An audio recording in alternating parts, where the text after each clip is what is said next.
program is brought to you in association with First National Bank of Botswana. FNB, how can we help you?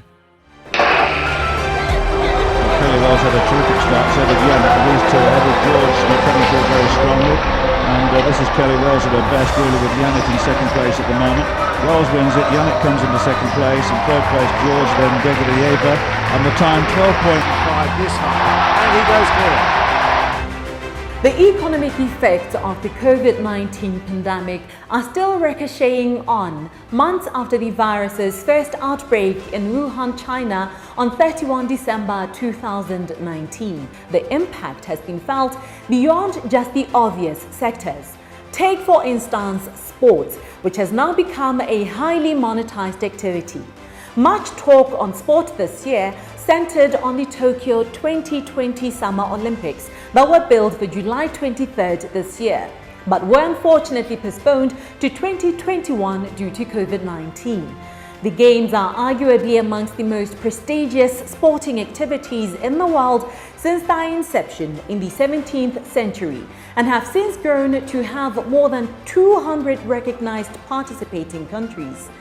This year was to be no different, with more than 11,000 athletes expected to play in 339 events in 33 sports such as tennis, swimming, hockey, track and field, football, to mention but a few.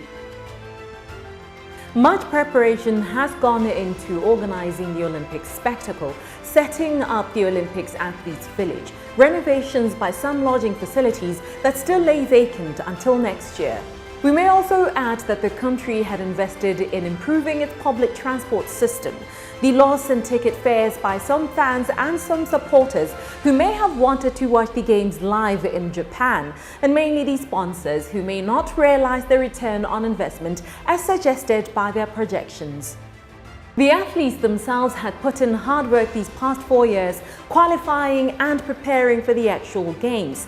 The organizing committee, on the other hand, may have lost the most, having spent more than $20 billion in preparations. While it has since been announced that the Games will be postponed until next year, the devastation this has had has been enormous. The International Olympics Committee President Thomas Bach and the IOC Director of Operations Dr. Lana Haddad are on the program this evening following their international media address in Lausanne, Switzerland. Good evening and welcome to First Issues, proudly brought to you in association with First National Bank of Botswana. While the Olympic Games have fortunately only been postponed and not cancelled, the impact, however, this has had on the various stakeholders has been mammoth. What then is the International Olympics Committee doing to address the financial consequences of the COVID-19 disaster? Here is the IOC's President, Thomas Bach. The IOC Executive Board has today approved an envelope of up to 800 million US dollars to address the financial consequences of this COVID-19 crisis. We anticipate that we will have to bear costs of up to 800 million US dollars for our part of the responsibilities for the organization of the Games. And this amount there will be covered by the IOC itself, of course including any funding we may have to refer to from the Olympic Foundation. This 800 million consists of two major parts.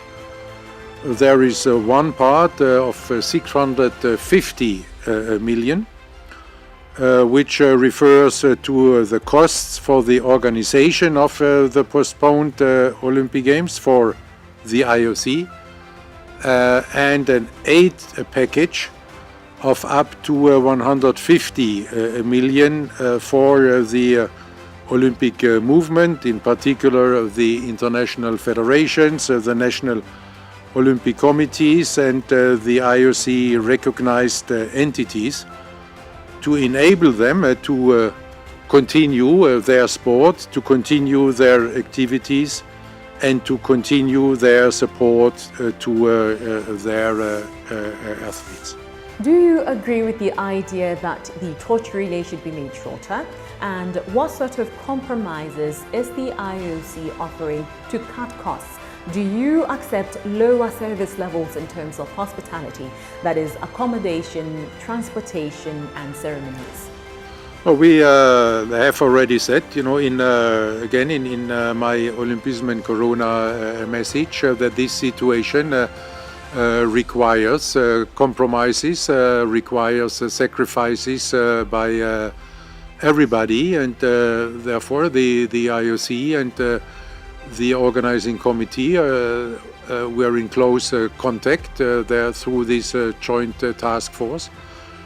And we are leaving no stone unturned there in this respect to reduce the cost while maintaining the spirit of the games and the quality, of course, of the sports competition and for the athletes in particular. And around these principles, there are no taboos. Everything is being discussed and everything is on the table, and this also includes, as I said before, service levels for all stakeholders of the Olympic movement.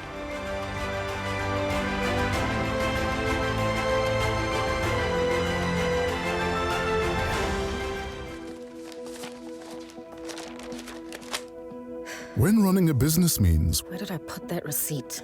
we can help you with instant accounting, free software that does your bookkeeping for you. When running a business means Wait, what do you mean the container hasn't arrived?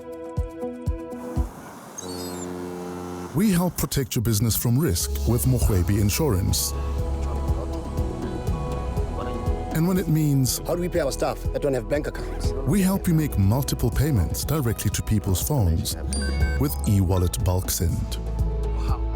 At FNB, we're constantly innovating to help business owners at every stage of their journey.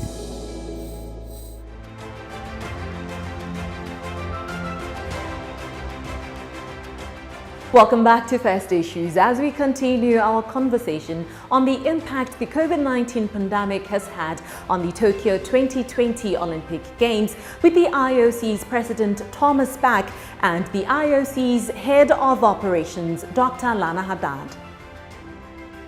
Can we have a breakdown of the $800 million and the $650 million? Can we know exactly where the money is going towards that the IOC is committing to organizations to postpone the Games?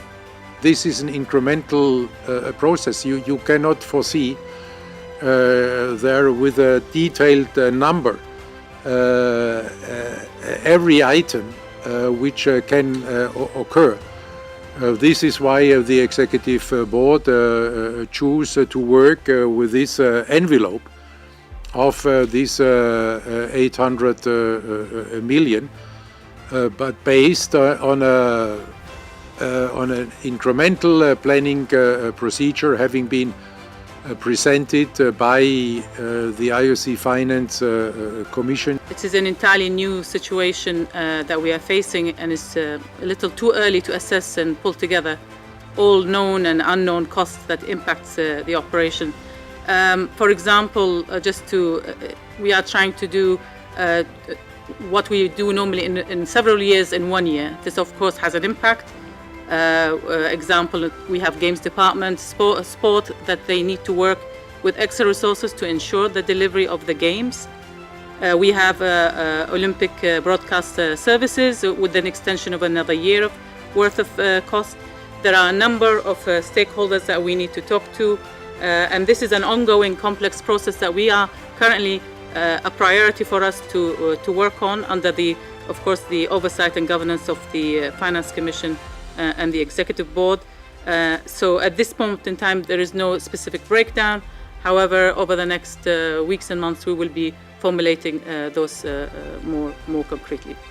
The Olympics have what is called the Olympic Partner Program, or TOP program for short, which comprises 13 main sponsors of the Games, with each sponsor expected to fork out $100 million to be partners of the Games.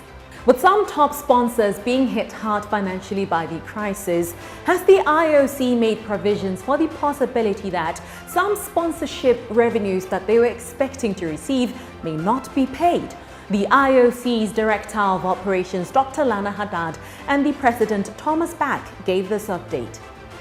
We are working very closely with our top sponsors and partners on a daily basis, a by-minute basis. So far, they have fully committed to the Tokyo Games in July 21.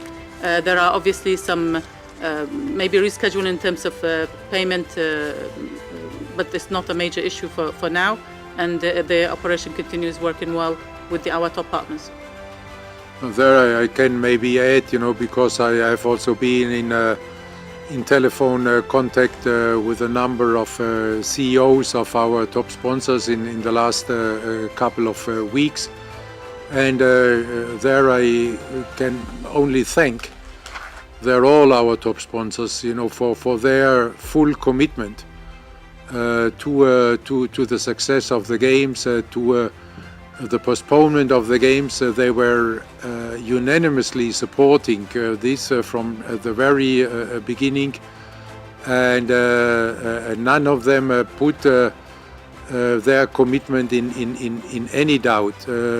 This is really a sign of a great partnership we can enjoy, which is going beyond just commercial issues.